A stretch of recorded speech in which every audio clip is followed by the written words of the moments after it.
إن الحمد لله نحمده ونستعينه ونستغفره ونعوذ بالله من شرور أنفسنا ومن سيئات أعمالنا من يهده الله فلا مضل له ومن يضلل فلا هادي له أشهد أن لا إله إلا الله وحده لا شريك له وأشهد أن محمدا عبده ورسوله صلى الله عليه وسلم.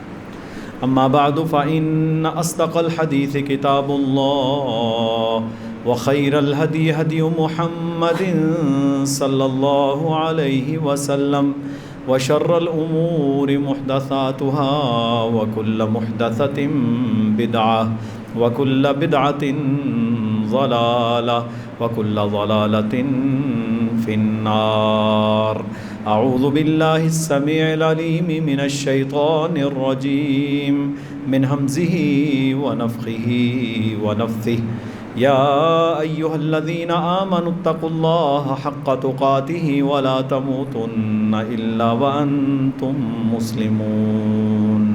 يا أيها الناس اتقوا ربكم الذي خلقكم من نفس واحدة وخلق منها زوجها وبث منهما رجالا كثيرا ونساء واتقوا الله الذي تساءلون به والأرحام إن الله كان عليكم رقيبا.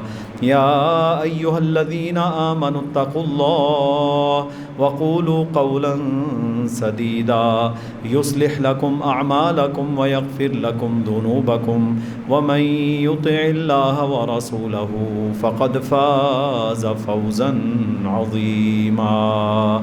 رب اشرح لي صدري ويسر لي أمري واحلل عقدة من لساني يفقه قولي.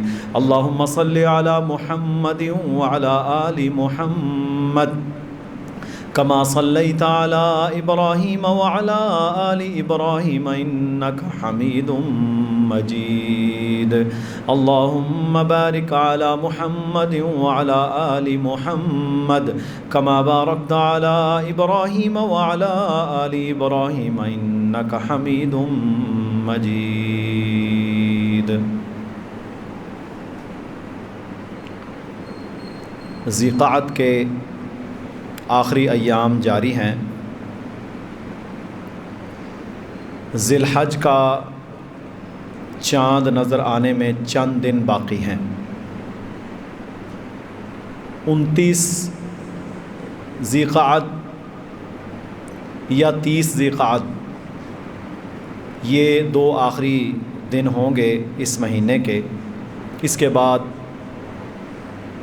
اس دنیا کے سب سے افضل ایام ذی الحجہ کا آغاز ہو جائے گا. ایام ذی الحج ہوں، حج جیسی عظیم عبادت ہو جسے اللہ تعالیٰ نے فرض قرار دیا،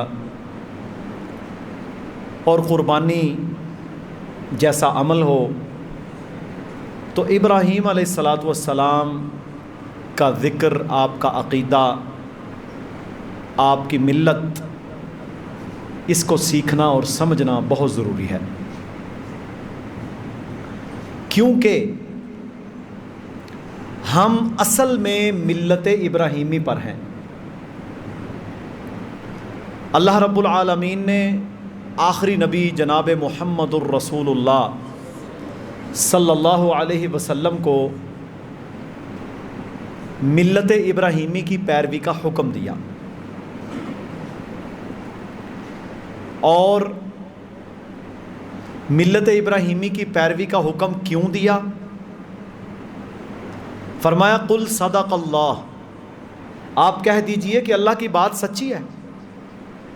فاتبعوا ملت ابراہیم حنیفا، آپ نے ابراہیم علیہ السلام کی ملت کی پیروی کرنی ہے. حنیفاً جو یکسو تھے.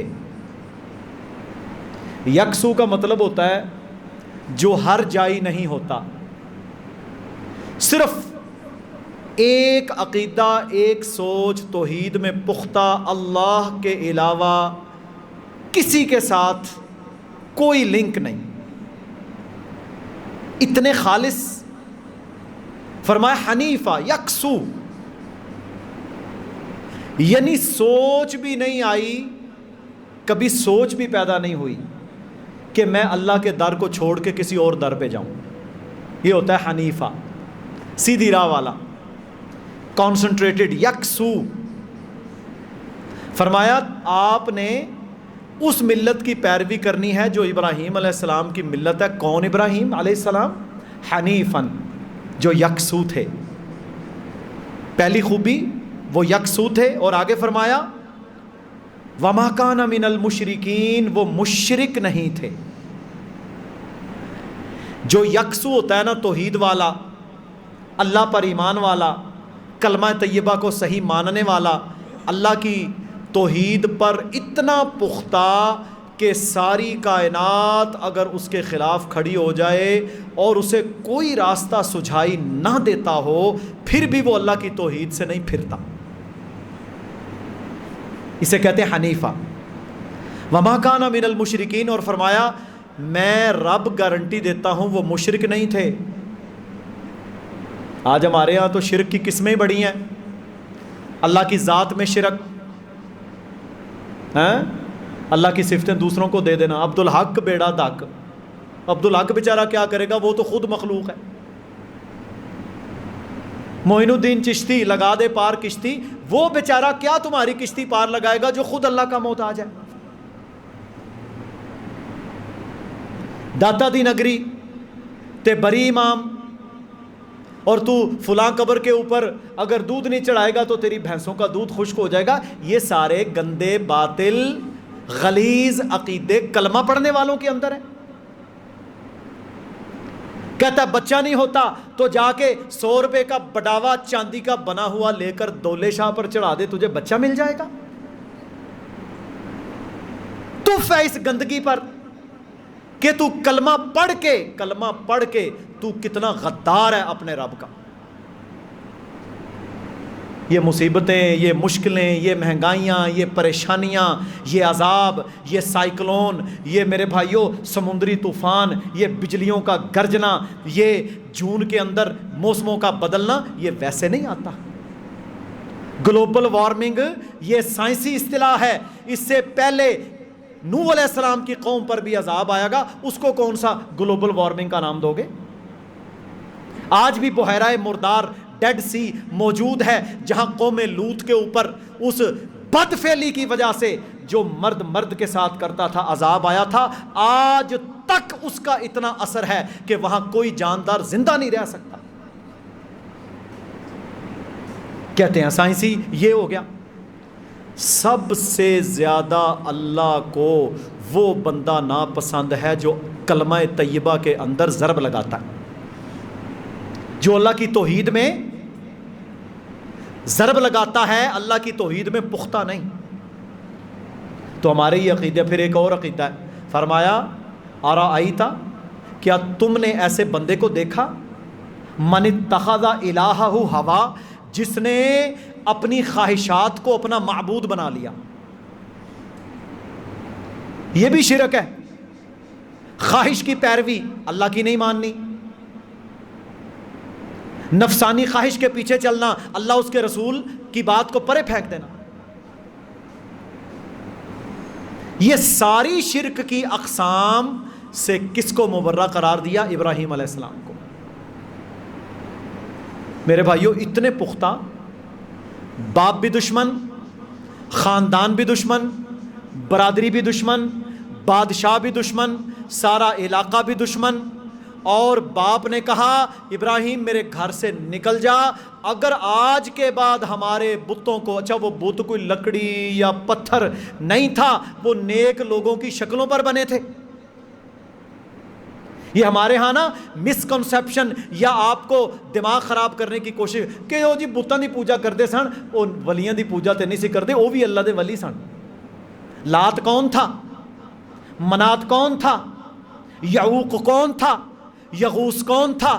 نصر کون تھا جس کا ذکر اللہ نے قرآن میں کیا؟ عبداللہ بن عباس، صحیح بخاری کی حدیث ہے، کہتے ہیں یہ نوح علیہ السلام کی قوم کے نیک لوگ تھے۔ کون تھے جی؟ حاجی صاحب، نمازی صاحب، جہادی صاحب، تبلیغی صاحب، زکوٰۃ دینے والے صاحب، یہ وہ لوگ تھے نیک لوگ۔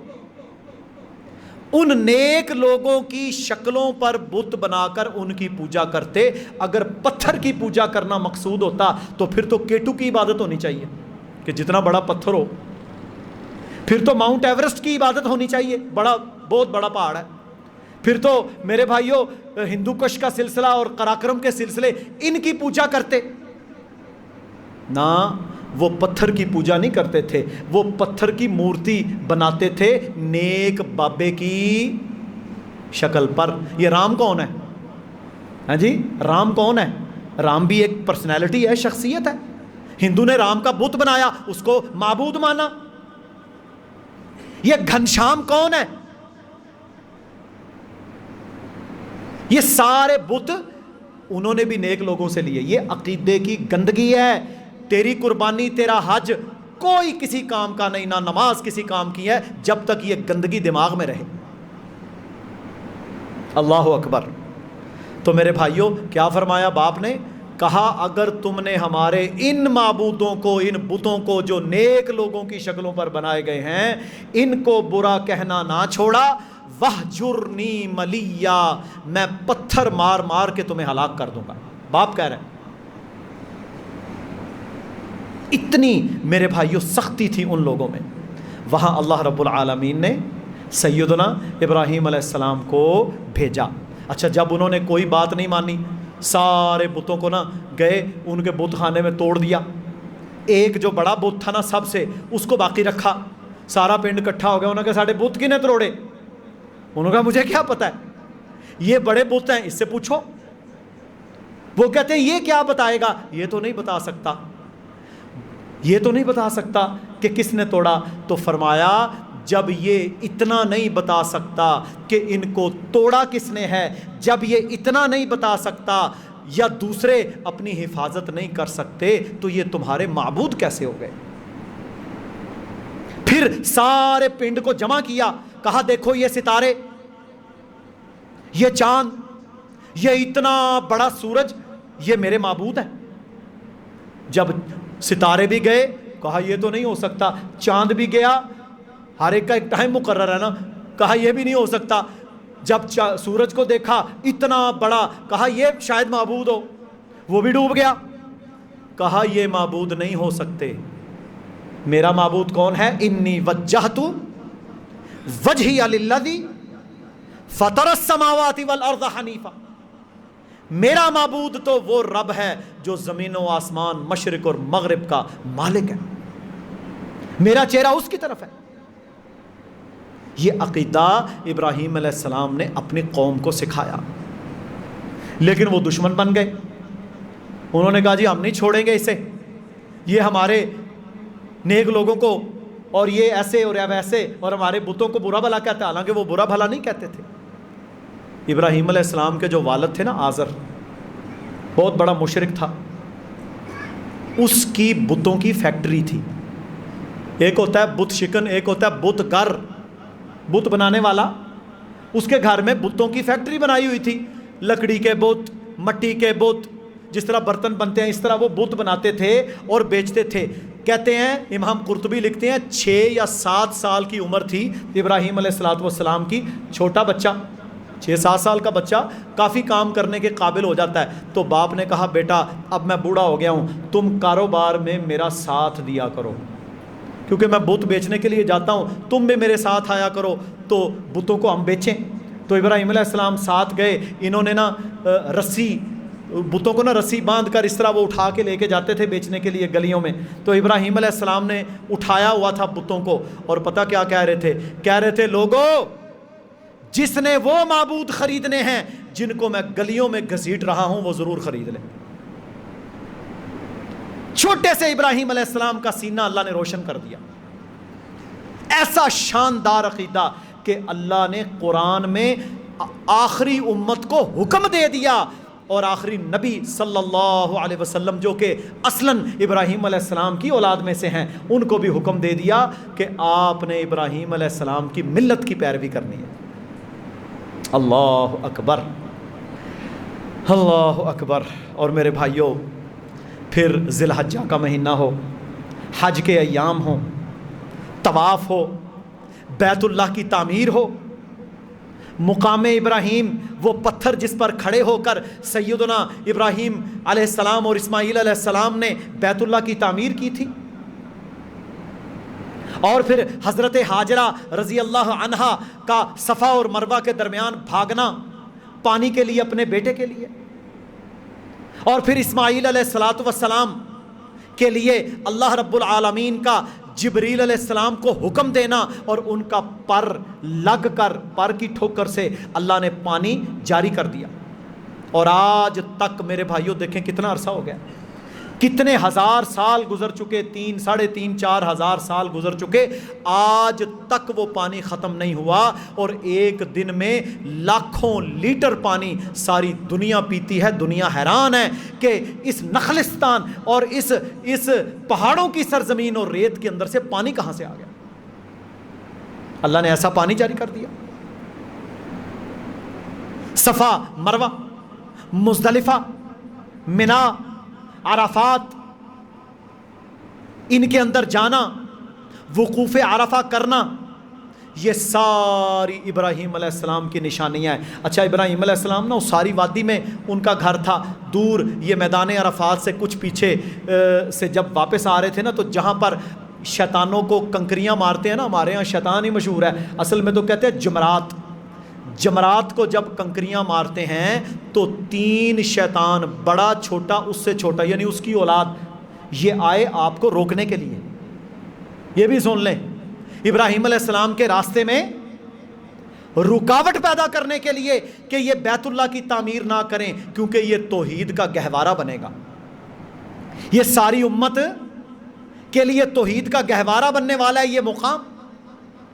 تو ابراہیم علیہ السلام نے کنکریاں اٹھائیں اور اٹھا کر ان کو مارا کہ یہ راستہ چھوڑ دے۔ اللہ تعالیٰ نے قیامت تک کے لیے اسے سنت بنا دیا۔ اللہ نے خواب دکھایا، کہا بیٹا میں آپ کو ذبح کر رہا ہوں۔ کہا ابا جان اگر رب آپ کو یہ حکم دیتا ہے میں حاضر ہوں۔ 7-8 سال عمر ہے، لٹا دیا، چھری پکڑ لی، آنکھوں پر پٹی باندھ دی، اور آج یہاں کیا کہتے ہیں جی ساڈے بابا جی ایڈے کرنی والے نے کہ وہ دل دی گل بھی دس دیندے ہیں، علم غیب، دل کی بات بھی بتا دیتے ہیں۔ میرے بھائیوں یاد رکھ لو، دل کے اندر پیدا ہونے والا خیال رب العالمین کے علاوہ کوئی نہیں جانتا۔ ایک دوسرا، کوئی دنیا میں علم غیب کا مالک نہیں ہے، جو علم اللہ نے نبیوں کو دیا وہ تو وحی کے ذریعے دیا۔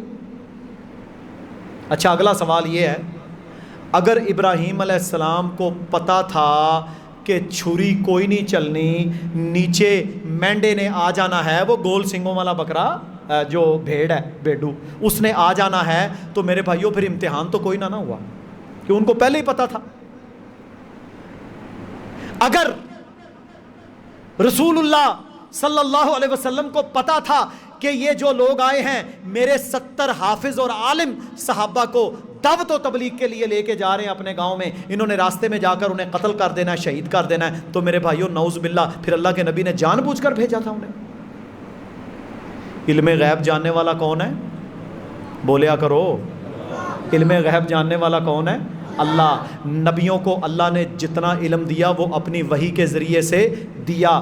قیامت کا علم اللہ کے سوا کوئی نہیں جانتا، قیامت کا علم اللہ کے سوا کوئی نہیں جانتا۔ جبریل علیہ السلام آئے تھے انسانی شکل میں، بخاری و مسلم کی حدیث ہے، سارے صحابہ موجود تھے، آ کے زانوِ تلمذ ہوئے تھے، رسول اللہ سے پوچھا تھا متی الساعہ، بتائیے قیامت کب آئے گی؟ رسول اللہ نے فرمایا مجھے نہیں پتا، میں بھی اتنا ہی جانتا ہوں جتنا آپ جانتے ہیں، میرے علم میں نہیں ہے۔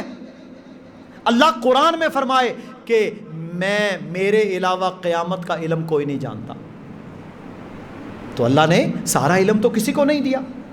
ابراہیم علیہ السلام کی توحید اتنی مضبوط تھی، اللہ اکبر۔ اور پھر میرے بھائیوں، ابراہیم علیہ السلام کے بارے میں ہی آیات جب نازل ہوئیں تو فرمایا قل، اے اللہ کے نبی آپ ان سے کہہ دیجئے، ان صلاتی و نسکی و محیای و مماتی للہ رب العالمین، انہیں کہہ دیجئے کہ میری قربانی، میری زندگی، میری نماز، میرا جینا مرنا سارا اللہ رب العالمین کے لیے، لا شریک لہ، جس کا کوئی شریک نہیں۔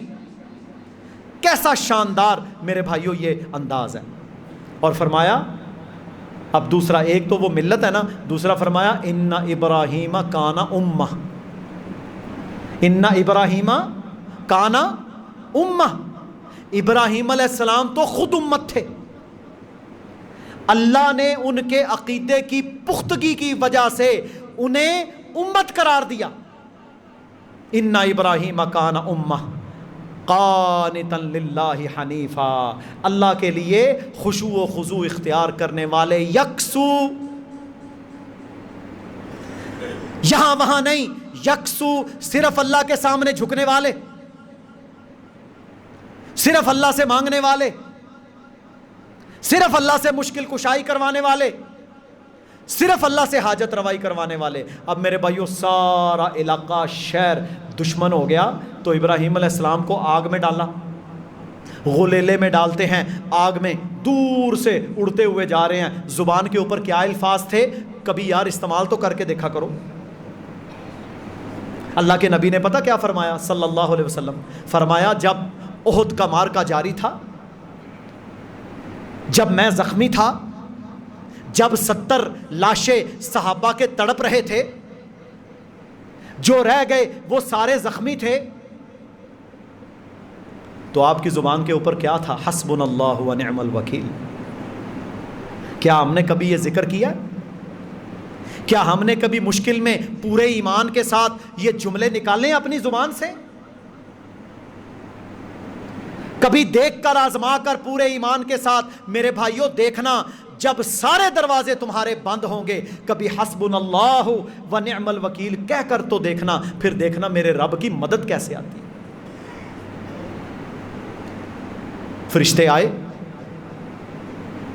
امام طبری اپنی تفسیر میں لکھتے ہیں، کہتے ہیں جب ابراہیم علیہ السلام اڑتے ہوئے جا رہے تھے نا، انہوں نے غلیلہ بڑا سا بنایا، دور سے لوگوں نے مل کے پھینکا، تو کچھ سفر تھا جو بھی 20 30 50 سیکنڈ لگے، تو ابراہیم علیہ السلام کی کوئی زبان پر نہ ادھر کی سوچ نہ ادھر کی سوچ، نہ موت کا ڈر، کوئی ڈر نہیں تھا، زبان پر ہونٹ ہل رہے ہیں، حسبنا اللہ و نعم الوکیل، حسبنا اللہ و نعم الوکیل، یا اللہ تو ہی میرا کار ساز ہے، تو ہی میری بگڑی بنانے والا ہے، تو ہی میرے لیے کافی ہے۔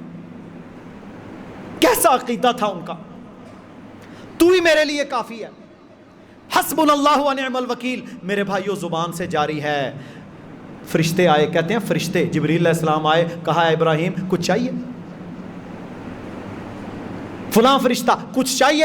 کوئی کسی کی نہ بات سنی، نہ جواب دیا، نہ وقت ضائع کیا، حسبنا اللہ و نعم الوکیل صرف یہ کہا۔ اور میرے بھائیوں پھر جب آگ کے قریب پہنچے ہیں، اللہ نے اصول ہی بدل دیا۔ یہ دھوپ ہے نا، دھوپ کا کام گرمی ہے۔ کیا کبھی یہ دیکھا آپ نے کہ دھوپ ٹھنڈی ہو؟ کیا کبھی آپ نے دیکھا کہ برف گرم ہو؟ نہیں نہ ہو سکتا، یہ اصول ہی نہیں ہے اللہ کا۔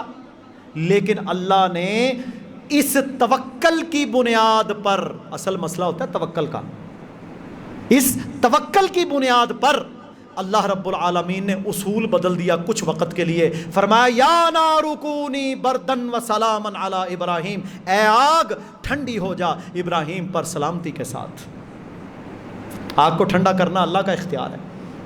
آگ ٹھنڈی ہو گئی، سارا پنڈ، سارا ملک، سارے لوگ، بادشاہ حیران کہ ابراہیم علیہ السلام نے حسبنا اللہ و نعم الوکیل کا جملہ نکالا، اللہ نے ایسا مان رکھا، اللہ نے آگ کو ٹھنڈا کر دیا۔ کیا آج وہ رب نہیں ہے؟ آج تو جا کے ذرا سا پھنس جائے تو میرے سے مسئلے پوچھتے ہو کہ جی میں سود پر قرضہ لے لوں، پھنس گیا ہوں۔ کبھی حسبنا اللہ و نعم الوکیل تو کہہ کر دیکھیں. تھوڑی سی آزمائش تو آئے گی مشکل میں، لیکن انشاءاللہ اللہ اپنے بندوں کو کبھی ناکام نہیں کرتا، کبھی ناکام نہیں کرتا. آگے چلیں.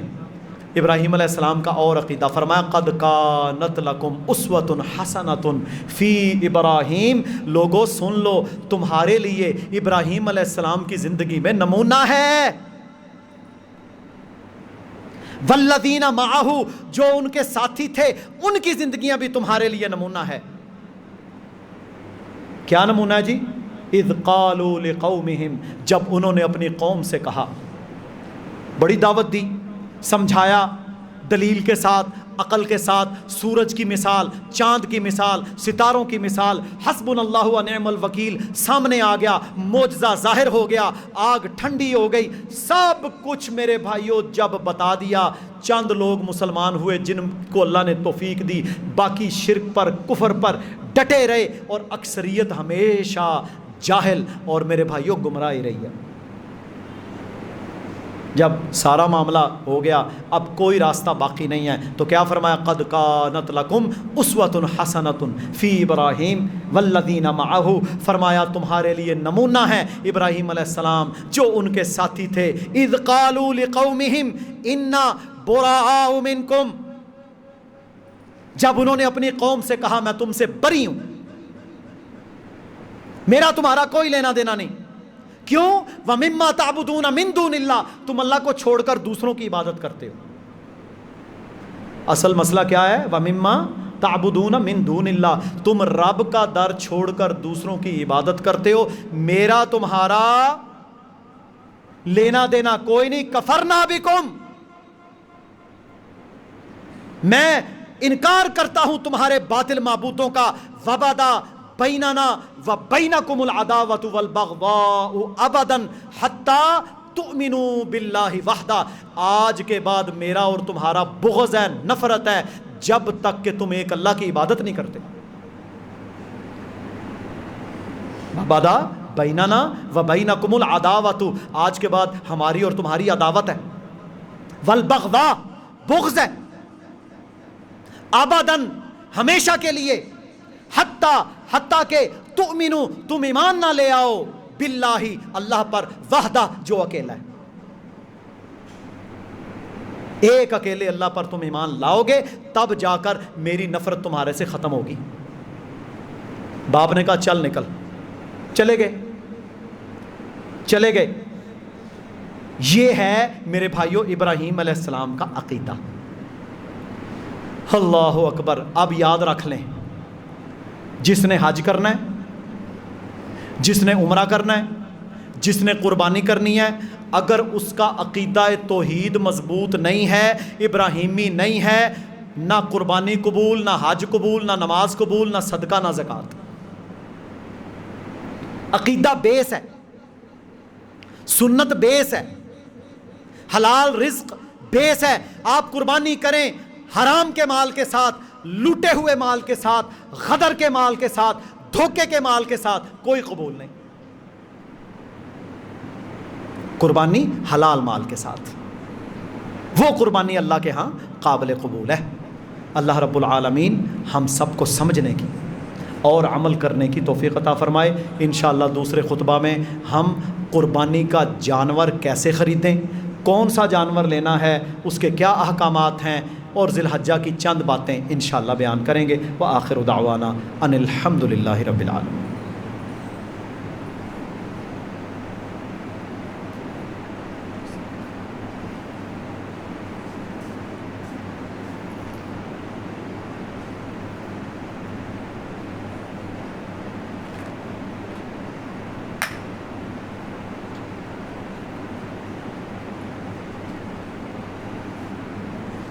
ان الحمد للہ نحمده ونستعینه ونستغفره ونعوذ باللہ من شرور انفسنا ومن سیئات اعمالنا من يهده الله فلا مضل له ومن يضلل فلا هادي له. اشهد ان لا اله الا الله وحده لا شريك له واشهد ان محمدا عبده ورسوله. اما بعد، قربانی کرنا لازم ہے فصلی لربک وانحر، فرمایا اپنے رب کے لیے نماز پڑھیں اور قربانی کریں۔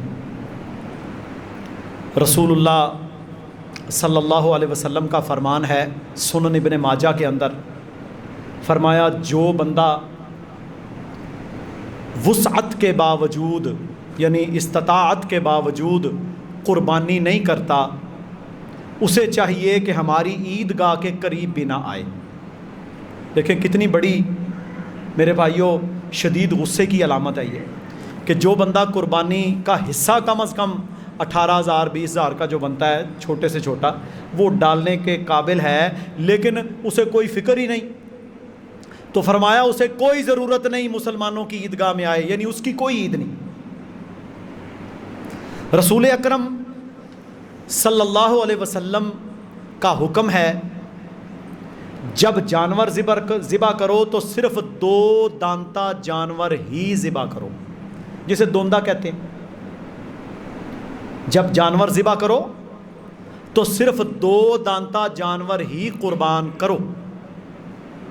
2 دانتا جانور عمر کی بنیاد پر نہیں ہوتا۔ مجھے نا اب ہر روز فون آ رہے ہیں، او ساڈی جی ایک گاں ہے تے وہ ہن 4 سال دی ہو گئی ہے لیکن دوندی نہیں ہوئی، ہمارا جی ایک بکرا ہے وہ 2 تھے، ایک ہو گیا دوسرا نہیں ہو رہا۔ اسلام نے عمر کی قید لگائی ہے؟ نہیں، اسلام نے عمر کی قید نہیں لگائی۔ اسلام نے کہا دوندہ ہونا چاہیے، وہ سال بعد دوندہ ہو جائے، 1.5 سال بعد ہو جائے، جب ہو جائے۔ سارے جانوروں کا یہی اصول ہے، اونٹ کا اونٹنی کا، گائے کا، بھیڑ کی نسل کا، بکرے کی نسل کا، یہی اصول ہے، 2 دانتا جانور تم نے ذبح کرنا ہے۔ آج کل نا جب یہ منڈیاں لگتی ہیں نا، سب سے بڑے مفتی اعظم وہ ہوتے ہیں جو وہاں بکرے بیچنے کے لیے آئے ہیں، نماز کبھی پڑھی نہیں، طہارت کے احکامات کا بیسک پتہ نہیں، لیکن مفتی۔ میں ایک دفعہ جانور لینے کے لیے گیا تو وہ کو آیا ہوا تھا بیچنے کے، کتنے کا؟ اتنے کا۔ میں یار یہ دونوں نہیں جی یہ لگ جاتا ہے مولوی صاحب، پیڑ دا 6 مہینے دا لگتا ہے، دوجا سال دا۔ میں کہ تو کتھوں لیا؟ کہنا جی سنیا ہی ہے۔ یعنی سنی سنائی باتیں ریڑھتے چلے جاتے ہیں، اپنی بھی بربادی، اگلے کی قربانی خراب کرنا، کتنی غلط بات ہے۔ تو میرے بھائیو دوندے جانور کے علاوہ بھائی قربانی کوئی نہیں۔ ہاں فرمایا اگر دوندہ جانور ملنا مشکل ہو جائے، یعنی آپ کو 2 دانتا جانور نہیں مل رہا، تو تم پھر بھیڑ کی نسل کا، دمبا دمبی، بھیڑ بھیڈو، مینڈا وہ گول سنگوں والا، نر مادہ دونوں، بھیڑ کی نسل کا 1 سالہ جزعہ، پکا کھیرا جسے کہتے ہیں، وہ ذبح کر سکتے ہیں۔ وہ 1 سالہ کیا ہوگا کہ وہ اگلی عید کے دن یا اس سے 1-2 دن پہلے پیدا ہوا ہو، یا اس سے کچھ دن پہلے۔ اگر مجبوری ہے، نہیں مل رہا، یا آپ کو یہی مل رہا ہے، تو پھر 1 سال کم از کم بھیڑ کی نسل کا ہونا چاہیے، یہ حدیث ہے۔ 6 مہینے کا کوئی نہیں لگتا، بالکل غلط بات ہے۔ دوندہ یا پھر اگر سال کا کرنا ہے تو وہ بھیڑ کی نسل کا ہونا چاہیے۔ بات سمجھ آ گئی تھی یہاں تک؟ آگے چلیں۔ وہ جانور جو بھینگا ہو، وہ جانور جو کانا ہو، وہ جانور جس کا کان کٹا ہوا ہو تھوڑا یا زیادہ، وہ جانور جس کا کان چرا ہوا ہو، یعنی کان ساتھ ہی ہے لیکن چرا ہوا ہے اندر سے، وہ جانور جس کے کان میں سوراخ ہو، وہ جانور جو لنگڑا ہو، وہ جانور جو انتہائی لاغر ہو ہے، ہڈیاں نکلی ہیں، وہ جانور جو خارش زدہ بیمار ہے، بخار کا مارا ہوا، وہ جانور جس کا سینگ اکھڑا ہوا ہے، سینگ ٹوٹا ہوا ہے، یہ جانور قربانی پہ نہیں لگتے۔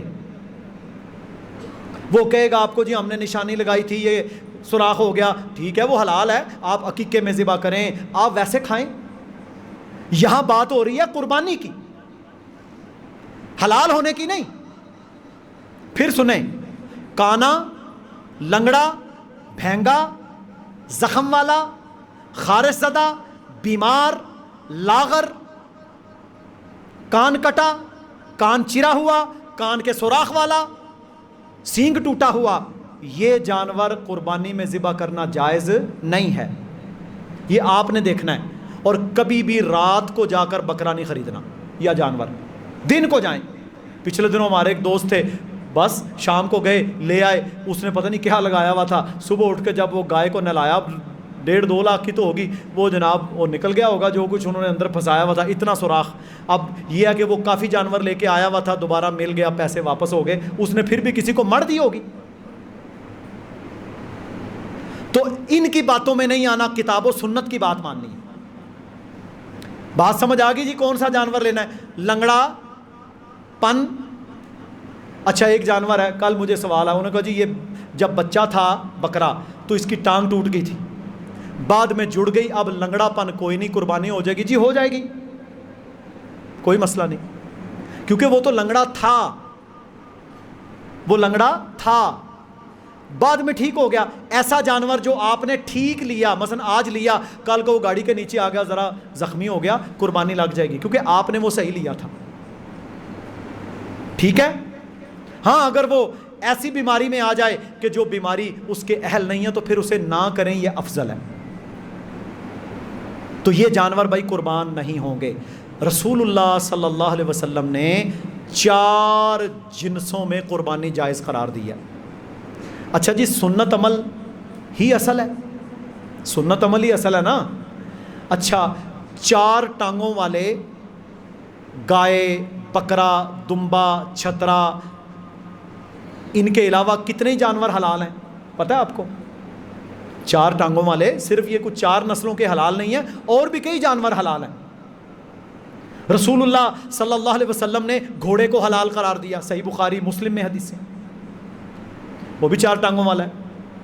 اسی طرح جنگلی گدھا, ایک ہوتا ہے یہ جو کھوتے ہمارے گھروں میں ہیں, یہ نہیں, جنگلی گدھا, یہ نہیں جسے کہتے ہیں نا زیبرا, یہ جنگلی گدھوں میں آتا ہے, جنگل میں ہی رہنا ہے, یہ حلال ہے.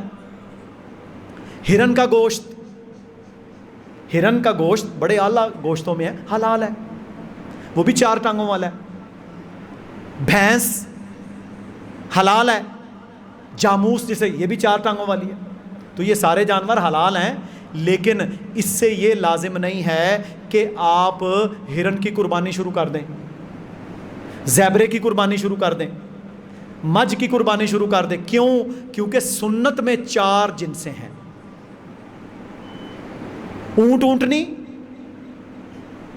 گائے نر مادہ, بکرا نر مادہ, بھیڑ کی ساری نسلیں نر مادہ. بھیڑ کی نسلوں میں دمبا بھی آئے گا, چھترا بھی آئے گا, بھیڈو بھی آئے گا, مینڈا گول سنگوں والا بھی آئے گا, ساری نسلیں, کیونکہ وہ ساری بھیڑ ہی ہے. ان کی قربانی یعنی 4 اجناس, اونٹ نر مادہ, گائے نر مادہ, بھیڑ نر مادہ اور بکرا نر مادہ, ان 4 میں رسول اللہ صلی اللہ علیہ وسلم نے قربانی کی ہے. ان 4 کے علاوہ قربانی نہیں ہے.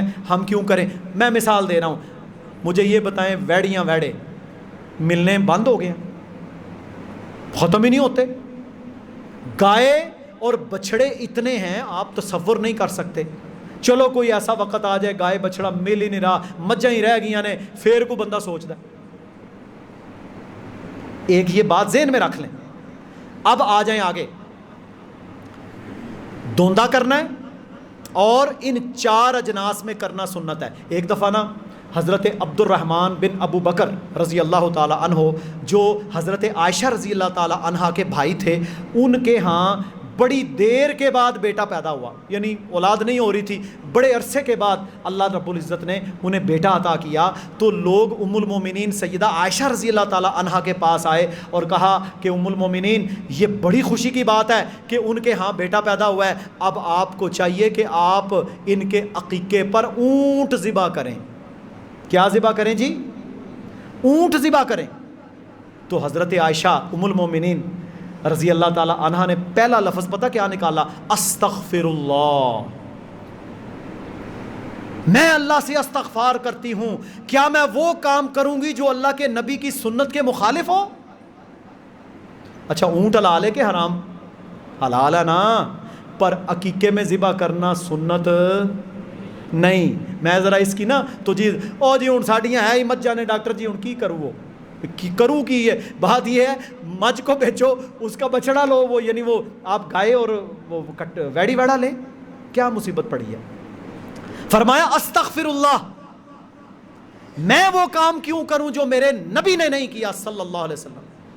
آپ نے 2 چھوٹے جانور ذبح کرنے کا حکم دیا ہے، میں 2 چھوٹے جانور اس کے عقیقے پر ذبح کروں گی، میں نے بڑے میں سے نہیں کرنا۔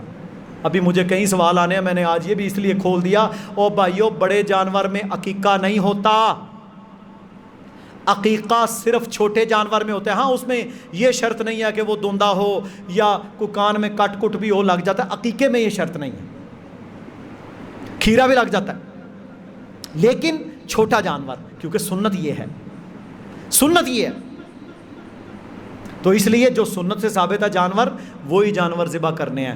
رسول اللہ صلی اللہ علیہ وسلم نے جانور کو خصی کرنے سے منع فرمایا، خصی کرتے ہیں نا، تکلیف دہ عمل ہے، آپ نے اس سے منع فرمایا، لیکن خصی جانور کی قربانی کرنے کو جائز قرار دیا، کیونکہ خصی ہو گیا تو قربانی۔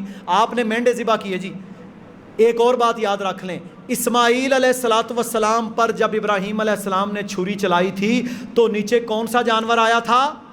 ہمارے ہاں مشہور ہے جی دمبا آیا سی، نہیں، حدیث میں الفاظ ہیں وہ نیچے جانور آیا تھا مینڈا، گول سینگوں والا بھیڈو، وہ جسے آج کل کو لڑائیاں شڑائیاں بھی، حالانکہ یہ بھی غلط عمل ہے، وہ مینڈا نیچے آیا تھا۔ اسی لیے اللہ کے نبی علیہ الصلوۃ والسلام کا اکثر عمل یہ رہا ہے کہ آپ نے 2 مینڈے ذبح کیے۔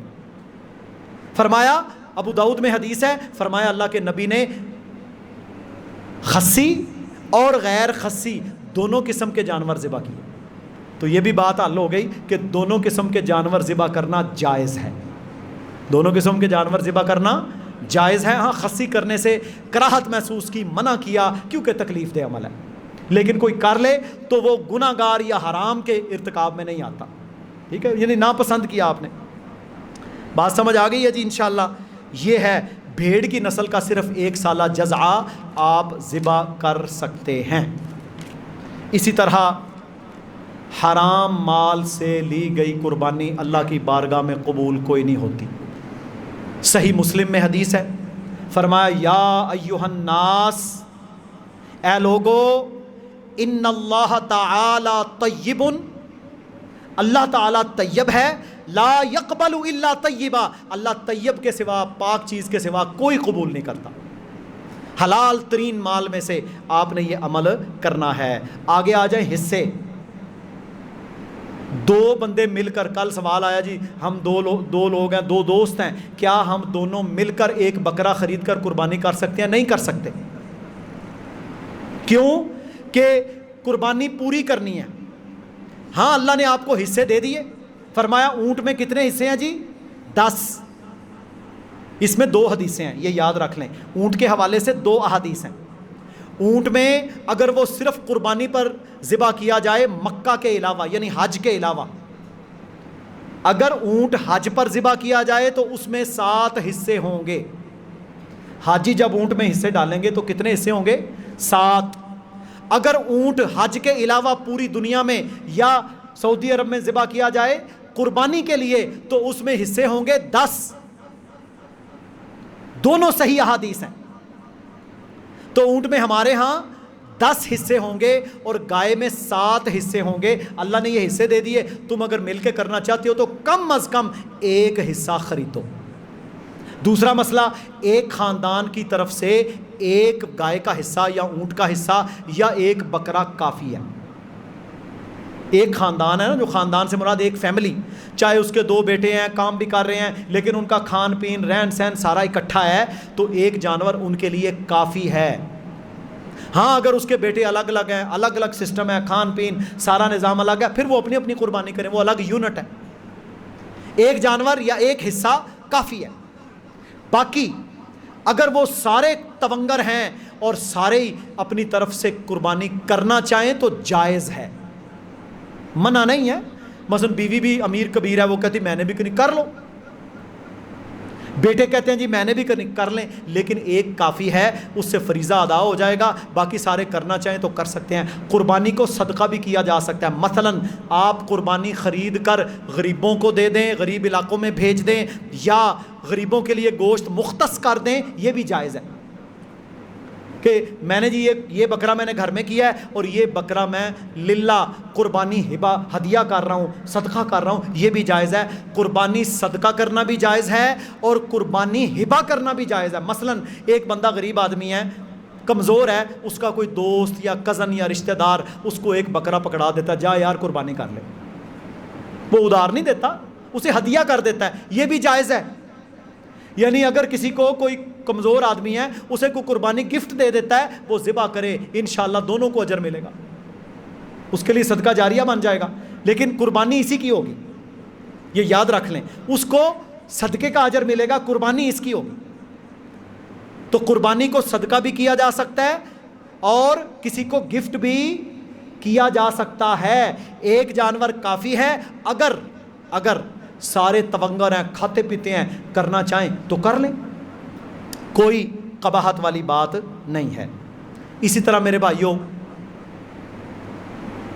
انشاءاللہ اس بار ہمارا ارادہ ہے کہ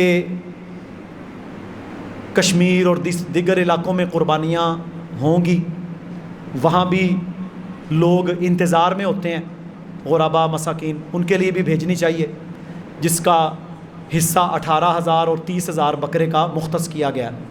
وہ جو لوگ اس میں حصہ ڈالنا چاہیں، قربانی صدقہ کہتے ہیں اسے، وہ ضرور ڈالیں۔ دوسرا، ہم انشاءاللہ مرکز میں بھی انشاءاللہ اس دفعہ جانور ذبح کریں گے، بڑا، 1 کے ہو گئے، 2 کے ہو گئے، 3 کے ہو گئے، جتنی اویلیبلٹی ہوئی۔ الحمدللہ 3 حصے میرے پاس آ چکے ہیں، ایک اور حصہ میرے پاس آ جائے گا۔ تو بات یہ ہے کہ یہ حصے ہم جمع کر کے ایک اچھا جانور بڑا لیں گے۔ اگر ہمیں زیادہ توفیق مل گئی، زیادہ پیسے ہو گئے، تو انشاءاللہ ہو سکتا ہے ہم 10 حصوں میں اونٹ لے لیں، ورنہ گائے تو لیں گے انشاءاللہ۔ تو اس کو یہاں پر ذبح کر کے گوشت 2-2 3-3 کلو باقاعدہ ڈال کر لسٹنگ بنانی شروع کر دی گئی ہے، سروے، کہ غربا، مساکین، کمزور لوگ، قربانی والے لوگ، شہداء کے خاندان، وہ لوگ جو قربانیاں نہیں کر رہے اور نمازی عقیدے والے ہیں، ان کے گھروں تک باعزت طریقے سے گوشت پہنچایا جائے گا۔ اور میں آپ کو یہ بھی دعوت دیتا ہوں کہ گلی محلے میں کروڑ پتی اور ارب پتیوں کو گوشت نہ دیں جنہوں نے قربانیاں کی ہوئی ہیں۔ الحمدللہ میں نے آج تک اپنے کسی قریبی دوست کو بھی گوشت نہیں بھیجا جس نے قربانی کی ہے، فائدہ ہی کوئی نہیں، اور نہ ہی میں یہ پسند کرتا ہوں کہ وہ میرے گھر بھیجے۔ ان لوگوں کو پک کریں جن لوگوں نے قربانی نہیں کی۔ پچھلے سال نا ہمارا ایک ساتھی ہے، ادھر جمعہ بھی پڑھنے آتا ہے، وہ تقریباً ظہر کے بعد میرے گھر آیا تو دروازہ کھٹکھٹایا، آ کے بیٹھ گیا، ہم نے اسے پانی پلایا، گوشت دیا، تو میں نے کہا بھائی قربانی آج آپ نے ناشتہ، کہنا جی ناشتہ کی کرنا ہے، آئیے تک ساڑھے گھر کوئی چیز نہیں، آلو انڈے بنا کے کھائے ہم نے عید کے دن۔ کیا فائدہ تیری ان بھینسوں کا اور ان کلیجیوں کا کہ جو امیروں کے گھروں میں تو سیاسی طور پہ دیتا ہے؟ تیری گلی میں پڑا ہوا تیرا رشتہ دار، تیرا محلے دار آلو انڈے بنا کے عید والے دن کھائے، شرم کا مقام نہیں ہے؟ تو قریبی ترین اپنے ان لوگوں کی نا 2-3 گلیوں میں لسٹ بنائیں کہ انہیں قربانی نہیں کی تھی، سب سے پہلے اپنے بچوں کو بھیجیں، جا یار انہوں نے دے کے آ، وہ لوگ بھی۔ اور آپ کو پتہ ہے کتنے فیصد پاکستانی عوام ہیں کہ جو صرف عید پر چھوٹا گوشت کھاتے ہیں؟ 2,000 روپے کلو، 2,200 کون لے؟ تو یہ کرنا ہے جی کام انشاءاللہ۔ دوسرا، ہم نے یہاں وہ جانور کرنا ہے جی، 18,000 حصہ رکھا ہے، جو یہاں والے میں حصہ ڈالنا چاہتے ہیں وہ بتا دیں، 1 2 3 جتنی ہوئی ہم انشاءاللہ خود تقسیم کریں گے۔ میں نے قاری یاسر شاہ صاحب جو سٹی شرکی کے ہیں ذمہ دار ہیں، اسی طرح عرفان بھائی غربی کے ہیں، ان سب لوگوں کو اور خود نگرانی کر کے ہم گوشت پہنچائیں گے غریبوں کے پاس۔ بھائی جائیں، جا کے اس کے گھر میں لفافہ دے کے آئیں عزت نفس کے ساتھ، کئی لوگوں کو نہیں دیا ہوتا، اور یہ ایسا کام ہے جو ہم نے اپنے ہاتھوں سے کرنا ہے، اجر بھی ملے گا انشاءاللہ۔ تو باقی جو باہر بھیجنا چاہتے ہیں وہ بھی یہی ہے، 30,000 کا بکرا، 18,000 کا، اس میں تھر پار کر کے علاقے ہیں، کشمیر ہے، آزاد کشمیر ہے، افغانستان ہے، مختلف جگہوں پر یہ جاتے ہیں۔ بات سمجھ آ گئی جی انشاءاللہ۔ تو ان حصوں کے اندر بھی ضرور احباب تعاون کریں۔ دوسری بات، رسول اللہ صلی اللہ علیہ وسلم نے فرمایا جس بندے نے قربانی کا ارادہ کیا ہے اسے چاہیے کہ ذوالحجہ کا چاند نظر آ جانے کے بعد اپنے بال اور ناخن ہرگز نہ کاٹے۔ یہ منگل کا دن شاید بنتا ہے 29 تاریخ، یہ دیکھ لیجئے گا اخبار پر، جس دن 29 ذی القعدہ ہے اس دن آپ نے اپنے بال، اپنے انڈر شیو، ناخن کٹنگ جو کرنا ہے وہ کر لیں جنہوں نے قربانی کرنی ہے، پھر وہ قربانی ذبح کر کے اپنے بال ناخن کاٹیں۔ یہ منع ہے، اللہ کے نبی صلی اللہ علیہ وسلم نے منع کیا ہے۔ اسی طرح فرمایا جو غریب کمزور ہے قربانی نہیں کر سکتا اس کے لیے بھی اسپیشل آفر ہے۔ ابو داؤد میں حدیث ہے، سبحان اللہ، اللہ نے کسی کو محروم نہیں رکھا، اللہ تو نیتوں کے اجر دیتا ہے۔ فرمایا جو قربانی کی طاقت نہیں رکھتا اسے چاہیے عید کی نماز پڑھ کے گھر جائے، اپنے بالوں اور ناخنوں کو ہی کاٹ لے، اللہ اسے پوری قربانی کا ثواب دے گا۔ اللہ اکبر۔ تو یہ رحمت ہے میرے رب کی، ٹھیک ہے جی، یہ بھی آپ نے رکھنا ہے۔ اور جیسے ہی یکم ذی الحج کا آغاز ہو جائے، سارے میرے بھائی ہر جگہ پر، مسجدوں میں، گھروں میں، بیویاں، بچے تکبیرات کہیں، اللہ اکبر اللہ اکبر، لا الہ الا اللہ واللہ اکبر، اللہ اکبر وللہ الحمد، اونچی آواز سے۔ دکانوں میں لگائیں، موبائل میں لگائیں، چلتے پھرتے، یہ سب سے بڑا عمل ہے، اور اس سے بڑے دن کوئی نہیں، ذی الحجہ سے عظیم ایام کوئی نہیں۔ تکبیرات بلند کریں، روزے رکھیں، صدقے کریں۔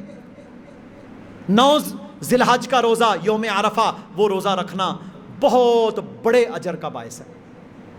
تو یہ سارے کے سارے اعمال انشاءاللہ ہم نے کرنے ہیں۔ آخر میں میرے بھائیوں، آپ میں سے اکثر کو پتہ ہے کہ ہم نے سٹی منڈی بہاؤالدین میں، منشی محلہ چوک میں عوامی تندور کا آغاز کیا۔ یہ ٹرائل تھا۔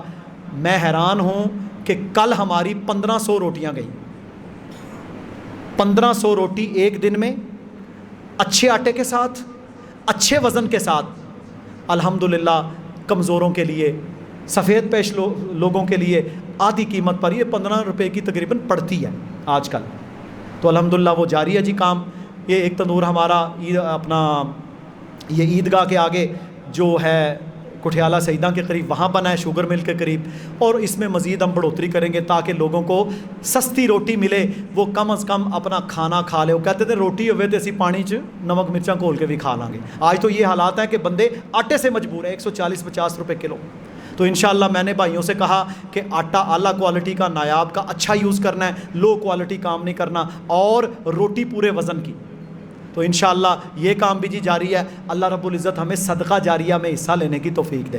تو قربانی ہم نے یہاں کرنی ہے جی انشاءاللہ۔ اس میں جو اب آپ حصہ ڈالنا چاہتے ہیں، اور جن لوگوں نے حصہ ڈالنا ہے، ہم انہیں یہ دعوت دیں گے کہ وہ عید کے دن نماز پڑھ کے گھر سے قربانی کر کے مرکز میں آئیں، انشاءاللہ قربانی ذبح ہو، خود پیک کر کے دیں، ایک بوٹی انشاءاللہ جو آپ کے ہاتھوں سے پیک ہو کے جائے گی، اجر ملے گا۔ خود ایسے بندے بتائیں جنہوں نے حصہ ڈالنا ہے کہ لو جی یہ غریب مسکین آدمی ہے، نمازی خاندان ہے، ہم انشاءاللہ ان کے گھر میں پہنچائیں گے۔ تو میرے بھائیو یہ کام ہے، اللہ رب العزت ہم سب کو سمجھنے کی اور عمل کی توفیق عطا فرمائے۔ ہمارے یہ یار رانجھا صاحب ہیں، ان کے ہمسائے پتہ ہے یہاں ٹرالر کو ٹکر ہوئی، وہ گاڑی تھی آلٹو، 3 وہ لوگ رانجھا برادری کے بیچارے اس میں فوت ہوئے، اور وہ ایک اس میں سے ہمارے پاس بچہ پڑھتا تھا، حافظ ولید، اس کے وہ رشتہ دار تھے، ماموں تھے اس کے، اور نمازی لوگ اور اچھے عقیدے والا خاندان تھا۔ بیچارے بس اچانک وہ معاملہ ہوا اور ان کی زندگی ختم تھی۔ ان کی غائبانہ نماز جنازہ بھی ہم پڑھیں گے، اور ایک قاری بشیر صاحب ہمارے ادھر سلیم بھائی ہیں، ان کے استاد تھے، پرانے علماء میں سے تھے، ان کی غائبانہ نماز جنازہ بھی ہم ادا کریں گے۔ اللہ رب العالمین کہنے والے اور سننے والوں کو عمل کی توفیق عطا فرمائے۔ وآخر دعوانا ان الحمد للہ رب العالمین۔